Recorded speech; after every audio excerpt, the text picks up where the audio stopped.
We have already seen that the 400 years of silence came to an end in an incredibly dramatic fashion as heaven announces the birth of the Messiah. The angel Gabriel's appearance to Mary began a new era in the lives of God's people. An eternal kingdom had now begun.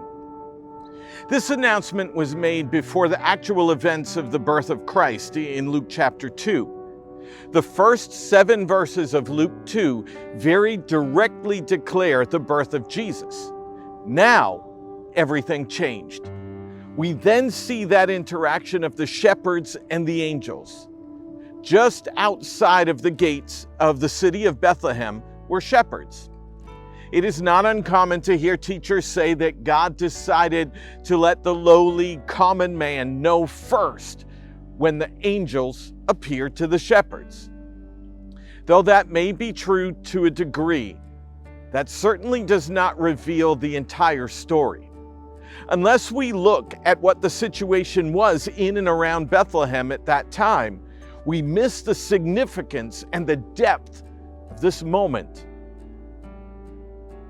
You see, these shepherds were not simply a group of commoners who found one of the most menial jobs available.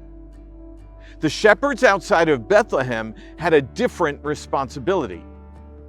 It was in this specific location that scholars believe the sheep used for sacrificial offerings were raised and kept. The sheep being watched in the field on this night in Luke chapter 2 were the spotless lambs that would be used in the sacrifices in the temple.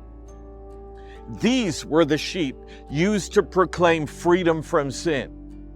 Of all of the groups of shepherds in all of Israel, God chose the ones whose duty was connected to those temple rituals. Without studying the specifics of the geography and culture of this specific time, we miss a deep truth right here in this story. You see, the original readers of Luke's gospel account knew this truth. Luke didn't need to go into great detail about those being temple shepherds. He simply told the story to the people of the time who understood that. It is our responsibility, however, to look deeper. We need to do that because we are not living in the first century with an understanding of the times. So it is with this backdrop that we look at the next part of God's redemptive plan as revealed in Luke chapter 2. Join us as we uncover even more about the greatest night in human history. And we will do it completely by the book.